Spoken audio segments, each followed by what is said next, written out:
Regione Veneto, Veneto Film Commission, io sono Jacopo Chessa, direttore della Veneto Film Commission. È un piacere avervi qui per questo incontro su letteratura e cinema in Veneto. Allora, passo subito a presentare i nostri ospiti, Sergio Frigo, i due scrittori Sergio Frigo e Fulvio Hervas. Perché ho pensato a questo panel? Perché diciamo che da quando sono direttore della Film Commission, cioè da poco, da febbraio, uno dei temi che mi sono più cari, a cui cerco di dare una risposta, è quello dello sviluppo di storie locali. Cioè l'idea che il territorio sappia raccontare se stesso in qualche modo. E come si fa ad avere uno sviluppo di storie locali? Ci sono dispositivi, diciamo così, economici, di finanziamento, cioè fondi di sviluppo adottati in molte regioni italiane, non solo in Italia ovviamente, ma c'è anche l'idea di sfruttare quel repertorio gigantesco di racconti, di immagini, di personaggi che è la letteratura. E proprio per questo mi piaceva aprire una finestra su come il Veneto è stato raccontato dalla letteratura, come continua a essere raccontato dalla letteratura e come in certi casi la letteratura confini porti al cinema e alla televisione anche in altri casi. Sergio Frigo è autore di questo libro che vedete alle mie spalle, I luoghi degli scrittori veneti, edito da Mazzanti, pubblicato l'anno scorso, dico bene? No, quasi 2 anni, quindi insomma è quasi fresco di pubblicazione, in cui hai raccontato 27, se non ricordo male, scrittori che hanno parlato del Veneto.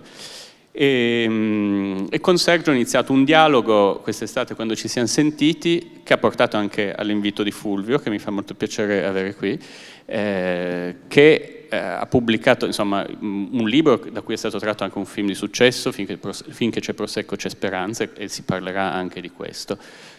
Passerei la parola a Fulvio, intanto grazie di essere venuto. Allora, grazie. Sì, grazie dell'invito, figurati. È una bella occasione essere qui al Lido. Niente, io entro subito nel merito, diciamo, della questione. Allora, quando ho fatto, diciamo, c'è stata una ragione, diciamo, sostanzialmente che mi ha spinto a scrivere questo libro, al di là del piacere di farlo e che mi è anche dispiaciuto quando ho finito di scriverlo, perché mi sono divertito a farlo. E niente, l'obiettivo è stato un po' di dare la parola per raccontare una regione che non si sa raccontare, ad alcuni testimonial eccellenti, testimonial che tutti ascoltano anche fuori dalla regione, anche quando dicono cose scomode. Ecco, che la nostra regione non si sappia raccontare non lo scopro certo io, diciamo che c'è un mix della tradizionale ritrosia dei veneti che l'ha relegata per decenni dietro le quinte del palcoscenico nazionale, e poi di recente si è aggiunto a questo il lamento e la protesta del territorio, della società, che sono due atteggiamenti che uniti in realtà poi ai successi in campo economico rischiano di renderla antipatica questa regione al di fuori dei suoi confini. E quindi l'idea, e questo nonostante i grandi valori di civiltà che essa rappresenta, le sue ricchezze naturalistiche, le sue ricchezze storico-artistiche. Ecco, quindi diciamo che l'idea è stato di arruolare 27 maggiori, potevano essere 35, potevano essere anche molti di più, insomma, diciamo, il criterio è stato di scegliere quelli che hanno comunque un livello di popolarità sufficiente da richiamare l'attenzione anche di lettori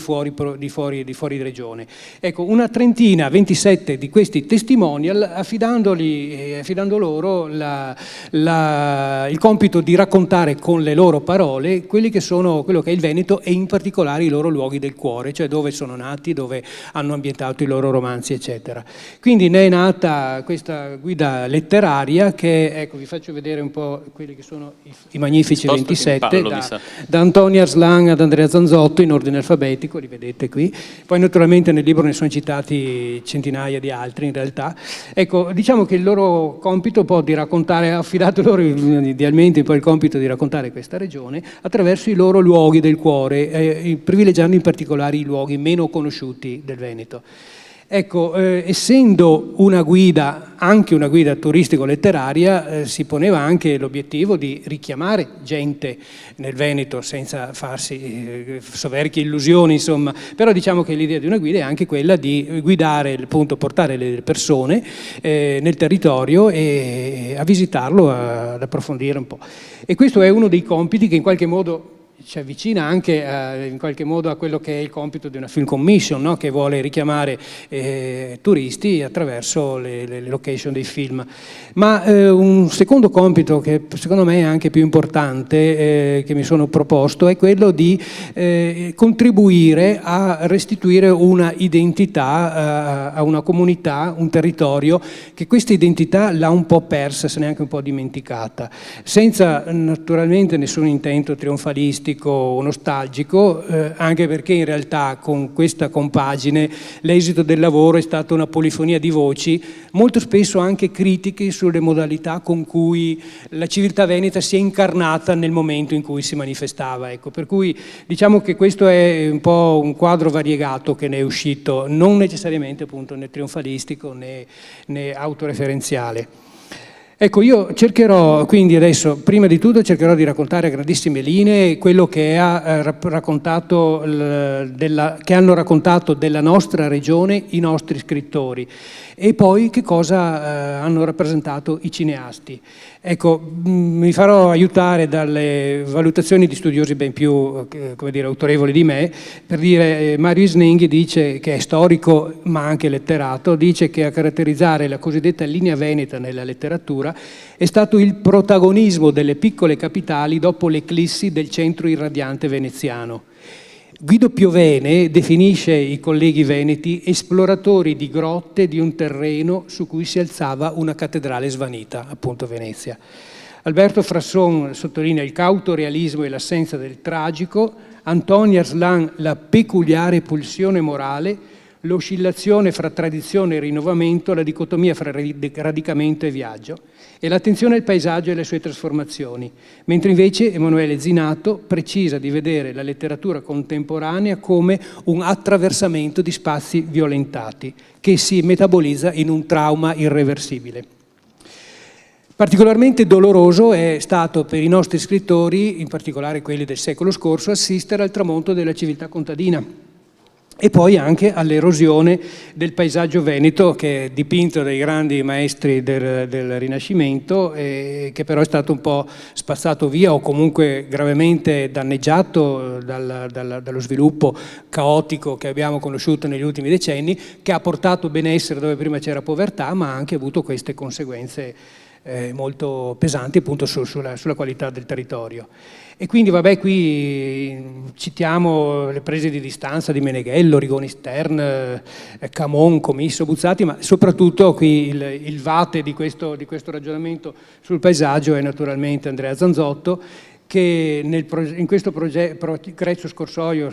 intervistato da Marzio Breda, dice che parla di aggressione del paesaggio, proliferazione edilizia inconsulta e casuale, degradazione macroscopica dell'ambiente che non può non creare devastazioni nell'ambito sociologico e psicologico, intaccando un certo tipo di sensibilità ricca e vibrante che ha sempre caratterizzato la tradizione veneta. Di questo disagio peraltro si trovano ampie tracce in altri scrittori, ho citato Camon, però c'è Permunian, c'è Vitaliano Trevisanti, Stiano Scarpa, Romolo Bugaro. L'ultima generazione di scrittori, in loro è presente tutto questo naturalmente. Allora c'è da chiedersi che cosa di tutto questo è stato raccontato, è entrato nelle pellicole che hanno come sfondo o come spunto il territorio veneto e con la sua cultura, con i suoi problemi eccetera. Ecco, in altre parole, l'identità profonda di questo territorio, le sue dinamiche antiche e recenti, le sue contorsioni, i suoi mutamenti hanno trovato o non hanno trovato spazio nelle pellicole dedicate al Veneto nell'ultimo secolo, diciamo. E mi rendo conto che cercare di dare una risposta in tempi brevi a una domanda così complessa, vista anche la quantità enorme di film che sono stati girati nel Veneto, Pensate che l'anno scorso, durante la mostra che hanno fatto a Rovigo sul cinema del Delta, sono stati calcolati 500 tra film, fiction televisivi e documentari di alto livello realizzati da nomi che rispondono a registi che rispondono al nome di Rossellini, Visconti, De Santis, Antonioni, per dire.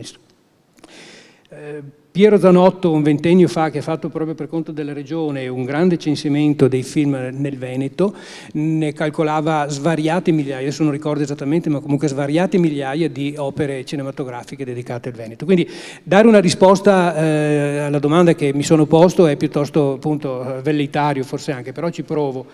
E mi pare di poter dire che la qualità della comprensione del territorio veneto è inversamente proporzionale alla quantità di rappresentazione. Nel senso che in qualche caso il cinema e la televisione hanno contribuito, anche sulla scorta di prototipi letterari, a fissare addosso alla nostra regione degli stereotipi più che entrare effettivamente dentro quello che è la profondità della nostra cultura, della nostra realtà. E in qualche modo quindi contribuendo a quella cattiva narrazione del Veneto a cui accennavo all'inizio. E un caso eclatante, per esempio, è prestigioso, ma che mi sembra di poter iscrivere in questa categoria, è quello che ha a che fare con l'immagine di mortifera e decadente che è stata cucita addosso a Venezia, in particolare, pur nel suo splendore, tra 800 e 900. Ecco, questa è la mostra di cui vi dicevo. E questo è il film a cui mi riferisco, il prototipo di questa trattazione. È un film che appunto poi è stato girato nelle nostre vicinanze, no? Qui a pochi metri da qua. E quindi parliamo di Morte a Venezia, che prima corrispondeva a un grande romanzo di Thomas Mann scritto nel 1912 e poi il film di Luchino Visconti del 1971. E comunque non è l'unico, naturalmente. Possiamo citare i precedenti di Henry James, Il carteggio Aspen e Le ali della colomba, poi Gabriele D'Annunzio con Il fuoco e anche il successivo Il ritorno di Casanova di Arthur Schnitzler, diventati tutti dei film a livello internazionale o anche adattamenti televisivi o radiofonici. Ecco, per dimostrare la forza pervasiva di questo mito, pensate che nel momento in cui è stato scritto il libro di Thomas Mann, Venezia fondava la Biennale, fondava la Bevilacqua alla Masa, creava nuove industrie, il Mulino Stucchi, insomma, per dire, c'era una tutt'altro che decadente, no? Però l'imprinting, diciamo, di Venezia mortifera e decadente, che le è rimasta appiccicata addosso per tutti i decenni successivi, è stato effettivamente più forte di quello che era la realtà produttiva ed economica e anche sociale della Venezia dell'epoca. Non credo peraltro che sia un caso che nella Venezia del tempo la presenza di scrittori di prestigio nazionale, di importanza nazionale, era praticamente nulla, insomma, quindi si è stato in qualche caso, in qualche modo lasciato campo libero al dispiegarsi di un immaginario letterario che in realtà poco aveva a vedere, aveva grande forza, ma sostanzialmente era estraneo poi a quello che era la realtà di quel momento. E poi questa subordinazione ad una narrazione esterna si è manifestata anche in altri campi, anche successivamente, nonostante a Venezia ci sia stato anche, vi faccio vedere, qui c'è Venezia, sapete che ha avuto il cinevillaggio, dopo il 43 per alcuni anni, fino al 45, ma anche negli anni successivi, c'è state case di produzione, quelli di studi di regime, e sono stati fatti film come questo di Un fatto di cronaca di Luisa Feride e Osvaldo Valenti, che poi sono stati anche giustiziati dai partigiani per collaborazionismo, i due attori, che erano i divi dell'epoca. Vi dicevo che anche su altri temi, su altri stereotipi si è manifestata questa subordinazione un po' della cultura veneta rispetto a quello che era il racconto del grande cinema. Parliamo l'altro grande stereotipo, quello veicolato da Signore e Signori, no? Di Pietro Germi, anche se tratto dal lavoro di un soggettista trevigiano come Vincenzoni, però di fatto quello che vede nei nostri contemporanei è un mix di perbenismo, di bigottismo e di prurigine, eccolo qui, di prurigine sessuale, che poi troverà decine di epigoni fino ai giorni nostri. A rappresentare l'ipocrisia nella nostra provincia profonda vengono arruolati, in qualche caso anche loro malgrado, anche alcuni dei nostri scrittori, e mi va di citare per esempio il Della Garda del commissario Pepe, poi girato da Ettore Scola, Piovene, Lettera a una novizia di Lattuada, o Parisa del Prete Bello, anche se in questo film Carlo Mazzacurati è stato forse quello più fedele allo spirito del racconto dell'autore piuttosto che gli altri. Ecco, per essere esplicito, mi pare che il cinema, l'industria cinematografica, l'industria dello spettacolo nazionale abbia in qualche modo attinto anche alla letteratura veneta solo nella misura in cui vi ritrovava la conferma di stereotipi di un immaginario che essa stessa, l'industria cinematografica e dello spettacolo, aveva contribuito a costruire. Quindi cercava in qualche modo delle conferme nei nostri scrittori ad un'immagine che in qualche modo si era costruita e aveva contribuito a diffondere, insomma. A questo potremmo aggiungere, potremmo citare appunto il bertinismo della Venezia settecentesca da Casanova in poi, la sensualità decadente del Novecento, il perbenismo che abbiamo citato intorno ai tempi del miracolo economico, ma anche il rampantismo cortinese, no? Sulla scorta di tanti film cinepanettoni. Ci sarebbero anche altri capitoli poi da esplorare, visto che sono un altopianese voglio citare soltanto i film di guerra e di montagna, di cui c'è l'Altopiano di Asiago come sfondo spesso e volentieri. Qui parliamo di Uomini contro, di Francesco Rosi, in cui Rosi rende visibile drammaticamente, proprio ricorrendo al paesaggio, l'introspezione psicologica che c'è invece nel libro di Emilio Lussu. E poi vabbè, potremmo citare il Manno Olmi con I Recuperanti, scritto con Mario Rigoni Stern e con Tullio Chesi, I piccoli maestri di Lucchetti, tratto da Luigi Meneghello, anche se con meno felicità a mio parere. Uno dei capitoli più significativi e interessanti però è quello di questo rapporto fra cinema, letteratura e territorio, mi pare essere quello del Delta. Qui abbiamo delle immagini del Delta del Po, vi ho citato prima la bellissima mostra dell'anno scorso curata proprio da Alberto Barbera, ed è qui che l'apporto delle grandi firme del neorealismo, il confronto diciamo fra questi registi, parliamo di Ossessioni di Luchino Visconti, di Paesà di Roberto Rossellini, di Caccia tragica di De Santis, La donna del fiume, insomma parecchi, tantissimi vi ricordate. Ecco, diciamo l'esito del confronto fra questi grandi registi che scelgono le sponde del Po per girare i loro film e un territorio così inconsueto, così frammentato, così mutevole geologicamente e indefinibile fisicamente come il Delta, e questo rapporto si rivela particolarmente fecondo, poeticamente ma anche tra virgolette politicamente. E mi piace citare quello che scrive Barbera nel catalogo della mostra, parlando in particolare del primo e più grande forse di Ossessione. Dice che Visconti riesce nel duplice intento di gettare le basi di una nuova estetica che si sarebbe riversata nelle principali esperienze artistiche sin dall'immediato dopoguerra e di offrire nel contempo una rappresentazione straordinariamente autentica della realtà di una regione, al punto da imporsi come un paradigma destinato a durare a lungo. In molti di questi film l'introspezione psicologica e l'affresco sociale si fondono in una rappresentazione che è insieme colta e popolare e si impone come appunto paradigma destinato a durare a lungo nella storia culturale dell'Italia dell'epoca, insomma.